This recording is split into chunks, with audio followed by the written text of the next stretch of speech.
Bakaumbin Jawa Barat pernah mengadakan lomba dakwah bekerja sama dengan Dinas Pendidikan Provinsi Jawa Barat. Ada pendakwah yang masang tarif, bahkan ada yang minta uang muka. Karena seseorang yang punya ilmu, jika tidak memiliki teknik dalam menyampaikan, itu juga bisa tidak menarik gitu ya.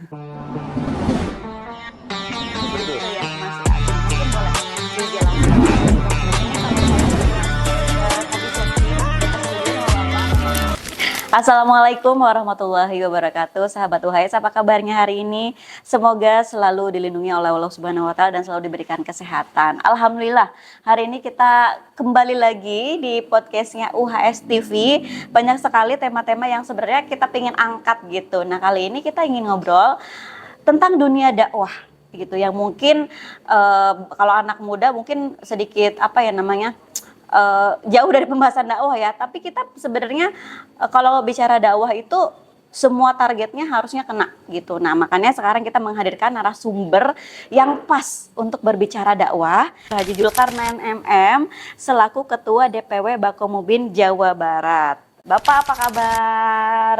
Alhamdulillah Teh Upi. Baik. Gimana Teh Upi, sehat? Alhamdulillah sehat. Bapak gimana puasanya? Lancar? Lancar. Alhamdulillah. Ya, kita kalau panggilan akrabnya Pak Jul. Jadi Pak Jul ini selaku Ketua DPW Bakaumbin Jawa Barat.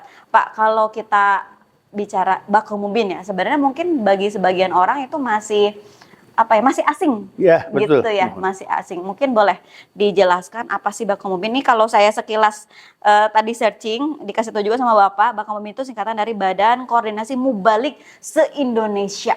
Boleh Pak dijelaskan Bakaumbin itu apa sih? Baik Teh Upi, pada kesempatan ini bersyukur Bakaumbin bisa berkesempatan untuk menyapa para pemirsa, terutama para pemirsa UHS TV. Teh Upi, yang ditanyakan tadi betul. Mungkin masih banyak orang yang bertanya apa sih Bakaumbin. Bakaumbin itu akronim dari Badan Koordinasi Mubalik se-Indonesia. Jadi tentu kalau se-Indonesia secara struktural ada pengurus pusat. Nah, Pak Zul mendapat amanah menjadi Ketua DPW tingkat Provinsi Jawa Barat. Jadi Bakaumbin ini ada di setiap provinsi. Kurang lebih ada sejumlah provinsi, ada 27 provinsi di Indonesia. Bakaumbin sendiri didirikan pada 7 Juli tahun 1996. Udah lama ya Pak? Sudah lama ya. Salah satu pendirinya adalah almarhum Bapak Kiai Haji Toto Tasmara. Pak Toto Tasmara sekarang sudah wafat, beberapa pendiri sudah wafat. Bakaumbin setelah didirikan pada tahun 96, alhamdulillah berkembang dan sekarang sudah merata berada di seluruh provinsi. Nah, di Jawa Barat, alhamdulillah pada beberapa waktu yang lalu sudah mengadakan muswil, kepengurusannya sudah lengkap, dan bahkan di setiap kabupaten kota di Jawa Barat sekarang sudah terbentuk Bakaumbin DPD kabupaten kota. Ya. Adapun kegiatan yang sudah kami lakukan juga sudah cukup banyak, dan kegiatan-kegiatan itu juga merupakan kegiatan-kegiatan unggulan yang diamanatkan oleh anggota melalui musyawarah wilayah. Demikian Teopi. Oke. Tapi kalau Bakamubin sendiri Pak membawa visi misi apa sih untuk negara Indonesia ya? Berarti Iya. kalau kaitannya se-Indonesia tuh Pak? Ya, kalau visi Jawa Barat, Bakamubin itu memiliki visi membangun Jawa Barat melalui dakwah yang tenang, yang sejuk. Itu visinya.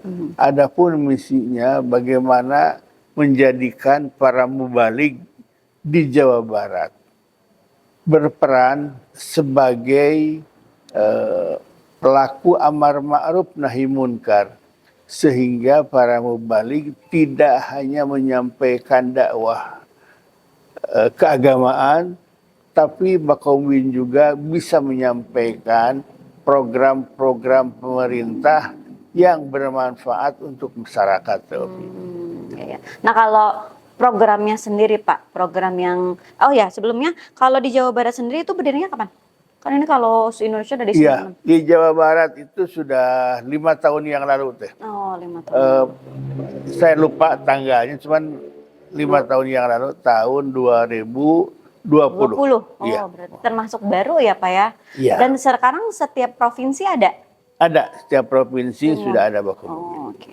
Nah tadi Pak, program tadi kan visi misi ingin berperan sebagai apa pelaku amal ma'ruf nahi mungkar ya salah satunya. Kalau program yang didirikan oleh Bakamubin sendiri itu seperti apa program-programnya saat ini? Bakamubin Jawa Barat pernah mengadakan lomba dakwah bekerja sama dengan Dinas Pendidikan Provinsi Jawa Barat. Lomba dakwah itu diikuti oleh siswa SMA, SMK, baik negeri maupun swasta. Alhamdulillah itu dilaksanakan pada saat COVID, Neng. Oh, Masya Allah. Pada saat COVID, sehingga dakwahnya pun dilakukan secara daring. Daring. Ya, secara daring. Jadi setiap peserta mengirimkan ceramahnya melalui daring. Tapi alhamdulillah pesertanya sampai 400. Masya Allah. Se-Jawa Barat. Se-Jawa Barat hebat banget Pak. Nah, adapun lombanya ada beberapa jenis, Teopi. Ada dakwah dalam bahasa Sunda. Ada dakwah dalam bahasa Jawa Cirebon. Ya. Dakwah dalam bahasa Indonesia, bahasa Inggris, dan bahasa Arab. Ada 5 yang dilombakan. Waktu itu segmentasinya siapa Pak? Tingkat apa? SMA. Oh SMA. Iya, SMA, SMK, Aliyah. Itu dilaksanakan pada saat COVID. Alhamdulillah pesertanya cukup banyak, cukup antusias.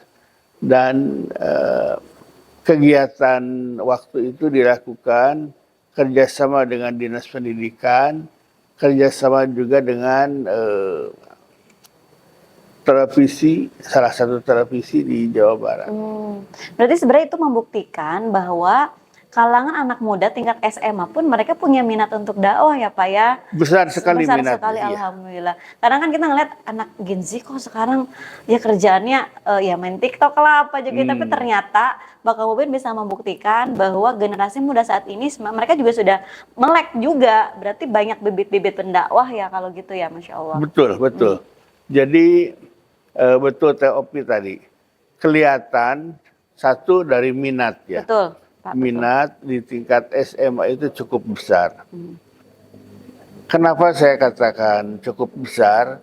Karena ada 5 bahasa teh ya. Ya. Ada 5 bahasa yang cukup banyak itu peminatnya adalah bahasa Inggris. Masya Allah. Hebat. Bahasa Inggris, bahkan ceramah bahasa Sunda juga cukup banyak peminatnya. Yang Jawa Cirebon itu peminatnya paling sedikit. Tapi itu banyaknya dari orang pesantren atau sekolah umum Pak? Oh, Dari sekolah umum teh. oh hebat, Sekolah berarti ya umum. hebat banget. Sekolah umum. Ya itu ya ternyata spirit anak muda zaman sekarang pun Gen Z luar biasa ya Pak. Alhamdulillah. Luar biasa, ya, Alhamdulillah bagus. berarti Bakamubin bisa menjadi media dakwah juga untuk anak-anak muda. Iya. Nah Pak kalau ada nggak sih program harian atau program mingguan yang rutin dijalankan gitu Pak? Dari Bakamubin sendiri? Kalau kegiatan mingguan, pertemuan, pertemuan pengurus ya, pertemuan pengurus. Nah kalau kegiatan yang besar, insya Allah Bakomubin ini akan mengadakan sebuah pelatihan dakwah bela negara. Dakwah bela negara. Iya. Pelatihan tapi. Pelatihan. Jadi nanti baik dari Polda, dari TNI, dari BNN, narasumbernya teh ya. Ya. Sehingga nanti para penceramah itu kalau berbicara mengenai narkoba, dia tahu gitu, jenis narkoba itu seperti apa. Oke. Kemudian kalau mengenai keamanan dan lingkungan masyarakat, itu juga kan tugas para pendakwah. Tugas para mubalik untuk menyampaikan tentang keamanan lingkungan, tentang bahayanya narkotika, tentang bahayanya pergaulan bebas. Makanya nanti para mubalik akan dibekali melalui para narasumber yang kompeten, akan dilakukan dalam waktu 36 jam. Pelatihan 36 jam, sehingga nanti para mubalik itu setelah mengikuti pelatihan yang pertama, dia akan mendapatkan bintang 1. Oke. Kalau mengikuti lagi tahap 2, dia nanti akan punya lagi bintangnya 2. Sampai bintang 3. Nah itu tandanya para mubalik telah memiliki kompetensi, telah memiliki sertifikasi. Seperti sertifikat, betul, seperti sertifikat. Tapi kalau indikasi dia dapat bintang 1, 2, 3 tuh maksudnya indikator penilaian sebagai mubalik itu dilihat dari apa, Pak? Dari keikutsertaan pelatihan. Bukan dari kemampuan beliau ceramah, bukan? Kalau kemampuan itu nanti akan menjadi dasar yang harus dimiliki oleh para calon. Jadi para calon yang mengikuti pelatihan itu sudah harus memiliki kualifikasi teh. 1 harus sudah S1. Ya. 2 harus mampu membaca Al-Quran. Yang ketiga harus sudah menguasai sekian hadis. Gitu. Dan itu jadi kualifikasinya sudah dimiliki dulu. Baru mengikuti pelatihan, masuklah dalam pelatihan itu hal-hal yang baru dan penting seperti tadi. Bagaimana bisa menerima pelatihan dari BNN, dari Badan Narkotika. Bisa mengenai lalu lintas dari polisian lalu lintas. Dan seterusnya, dan seterusnya. Nah insya Allah, jadi nanti pada setiap pelatihan, kalau pelatihan pertama sudah selesai, dia mendapatkan bintang 1, nanti ikut lagi pelatihan yang kedua, dapat lagi bintang kedua, dan seterusnya. Tapi pesertanya Pak siapa? Secara umur ada batasan nggak? Ada, maksimal 45 tahun. Dari minimal? Dari S1 aja. S1? Ya, S1 sampai usia 45 tahun. S1 biasa rata-rata lulus 22 ya Pak ya. Oh luar biasa. Nah itu rencana dijalankan kapan? Insya Allah dalam tahun ini. Dalam tahun ini ya. Ini kesempatan nih buat teman-teman calon pendakwah di Indonesia. Iya, Pak, terutama dari UHS. Teman-teman dari UHS khususnya teman-teman mahasiswa yang sudah lulus. Tapi itu pelatihannya berbayar atau gratis? Insya Allah gratis. Oh ya Masya Allah luar biasa. Benar-benar menjadi media dakwah ya Pak ya. Amin insya Allah. Amin. Nah Pak, ini pokoknya kesempatan luar biasa buat teman-teman calon pendakwah di Indonesia. Gitu dengan kualifikasi nanti. Mungkin nanti pengumuman selanjutnya nanti bisa disounding ya. Nanti boleh di UHS juga kita sounding juga gitu. Betul, karena UHS dengan Bakomubin ada kerjasama. Ada kerjasama. Betul. Jadi insya Allah nanti bisa disounding. Insya Allah. Pak, kalau tadi kan judulnya saja namanya Badan Koordinasi Mubalik Indonesia. Berarti apakah di Bakomubin ini ada list-list pendakwah Indonesia atau gimana? Kita punya maksudnya nama-nama data-data pendakwah. Harusnya ada di Bakomubin. Cuman sekarang kalau tingkat nasional belum ada. Tingkat nasional. Kalau untuk Jawa Barat baru sedang dikerjakan. Oh iya. Kalau Kota Bandung sudah ada. Kemudian Bandung itu kan Bandung Raya teh ya. Kabupaten Bandung, Bandung Barat, Cimahi itu sedang didata. Mudah-mudahan ya update terakhir nanti tahun ini bisa selesai nama-nama mubalik di Jawa Barat. Iya, insya Allah ya. Jadi kan misalnya menimpa ada orang yang membutuhkan mubalik, itu kan bisa menghubunginya ke Bakauheni. Ya, betul, gitu. betul. Karena kita tahu ternyata di Jawa Barat ada badan koordinasi mubalik Indonesia. Ya. Gitu. Setidaknya ada organisasi yang memang menaungi mubalik gitu ya, Pak. Iya, Pak, tadi kalau untuk DPD itu berarti sudah ada berapa daerah, Mbak Komubin? Di daerah mana saja? DPD itu kabupaten kota teh ya. Kabupaten kota apa seluruh Bandung atau belum semua? Seluruh Jawa Barat. Seluruh Jawa Barat. Kemarin kita mengadakan pelantikan sebanyak 18 kabupaten kota. Dilantiknya di Gedung Sate di Aula Barat dan dihadiri oleh Pak Gubernur. Sekarang sudah ada 25 kabupaten kota. Di 2 lagi yang belum dilantik. Bukan tidak ada. Sudah ada, cuman belum dilantik 2 kabupaten lagi. Tapi yang secara resmi, official secara resmi 18 yang sudah dilantik. Iya, betul. Berarti sudah tersebar ya di seluruh kabupaten dan kota. Alhamdulillah. Ya. Semoga bibit-bibit mubalik semakin banyak di Jawa Barat, di Kota Bandung, apalagi ya. Sok teman-teman anak muda nih, mahasiswa-mahasiswa nih calon mubalik, Pak. Anak-anak komunikasi nih khususnya. Ya, yang jago public speaking ya, Pak ya. Betul. Jadi bisa masuk ke dunia dakwah gitu. Walaupun dakwah tidak selalu menjadi di atas mimbar misalnya kan media dakwah tuh banyak. Pak, kemarin ada yang namanya program gerakan Masjid Berkah ya kalau nggak salah.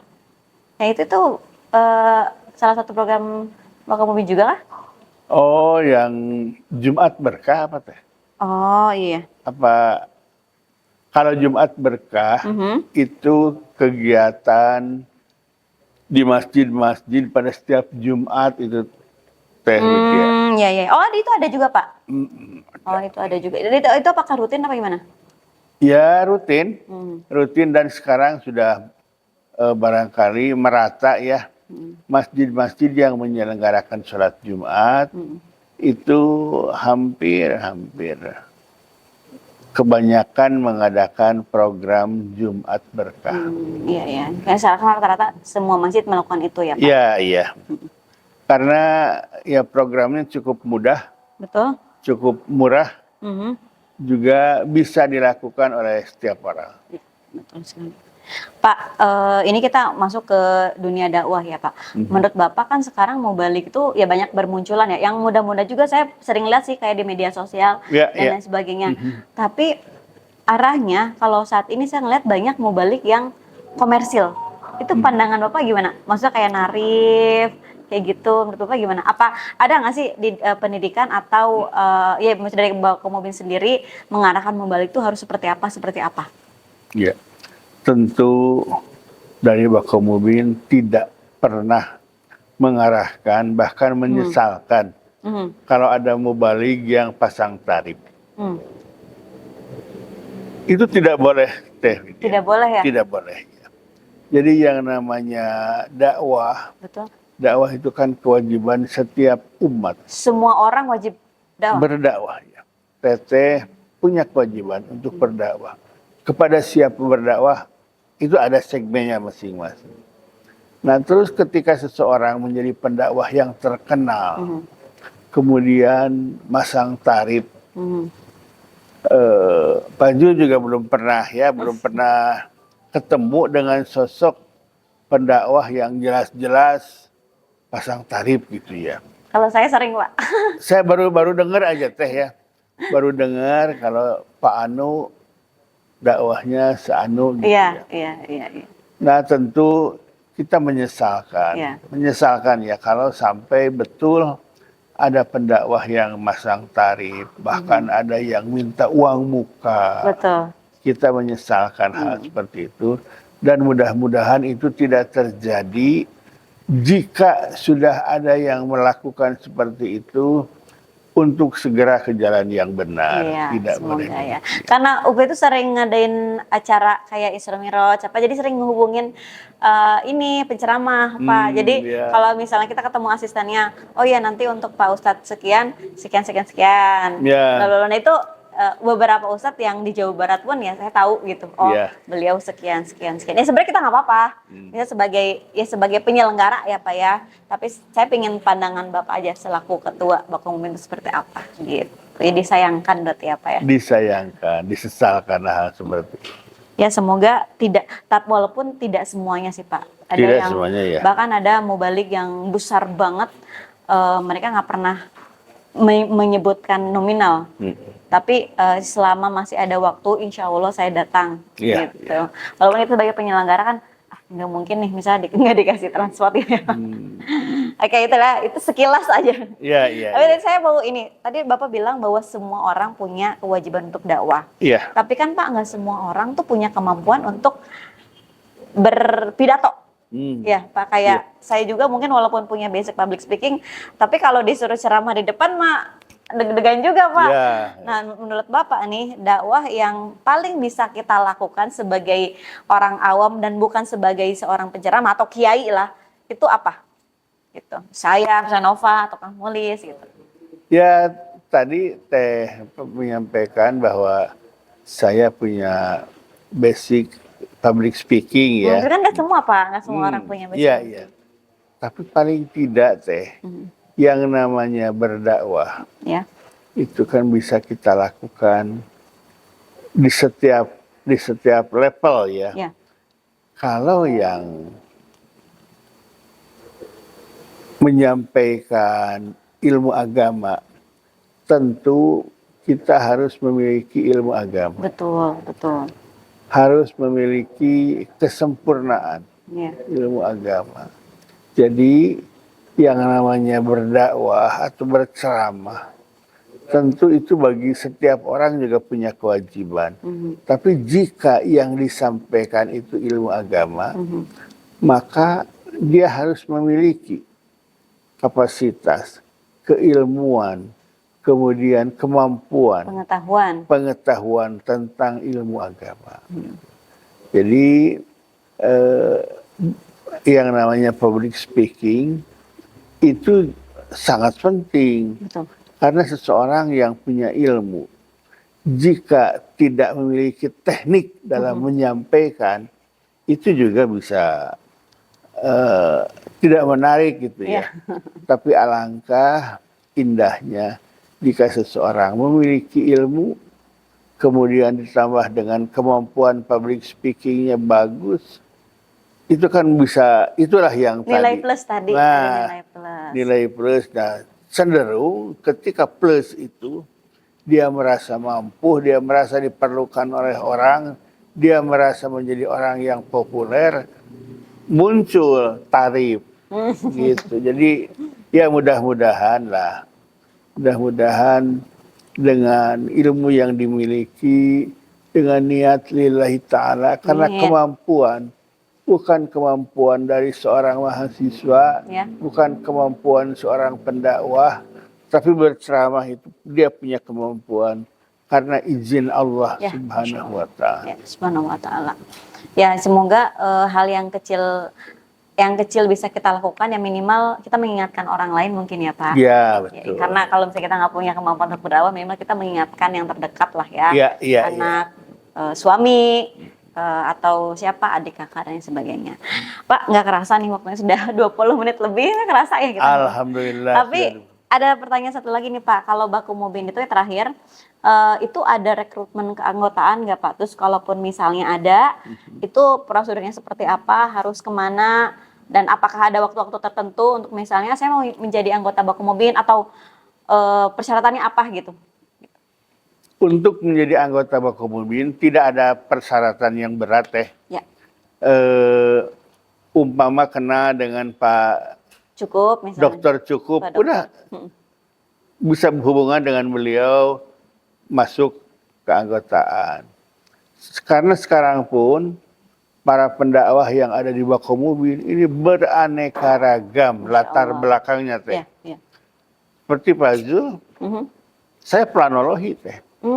Saya background saya adalah tata ruang, perencanaan kota. Ada yang arsitek, ada yang dokter gitu ya. Sehingga kalau ngobrol enak gitu ya. ada yang ngobrol melengkapi dari kedokteran, dari orang ekonomi, orang sosial, dan seterusnya. Jadi pertanyaan Teteh tadi, mangga terbuka bagi siapapun yang ingin menjadi anggota Bakaumumin, silahkan. Bahkan saya ungkapkan marhaban, selamat datang di Bakaumumin. Begitu Berarti barangkali. nggak ada usia sekian-sekian, nggak ada? Oh tidak, ya. Jadi sangat terbuka ya, karena ini kan lembaga dakwah ya Pak ya.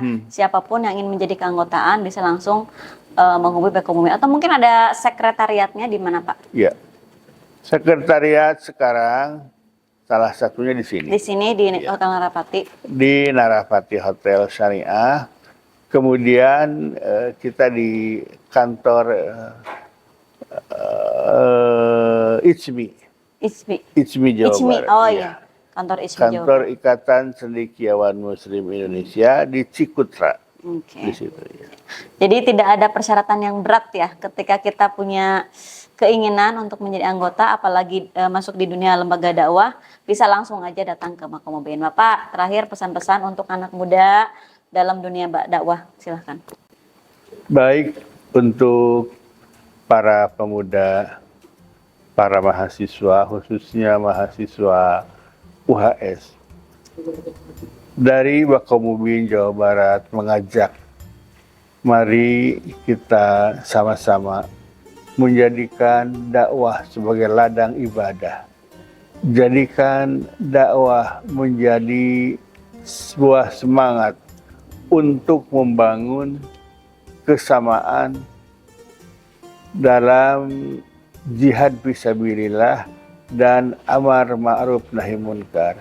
Mudah-mudahan para pemuda dan mahasiswa khususnya UHS bisa menjadi kader mubaligh, menjadi penceramah, menjadi pendakwah yang memberikan kesejukan, memberikan ketenangan, serta memberikan ilmu yang menyelamatkan dunia dan akhirat. Terima kasih. Baik, alhamdulillah, terima kasih Pak Jul, luar biasa obrolan kita hari ini. Teman-teman, semoga pikiran kita semakin terbuka ya.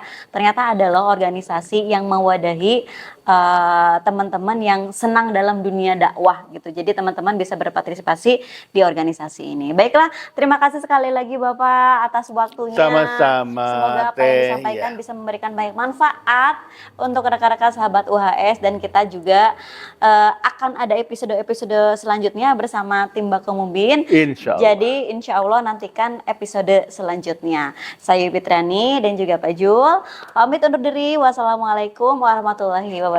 Waalaikumsalam warahmatullahi wabarakatuh.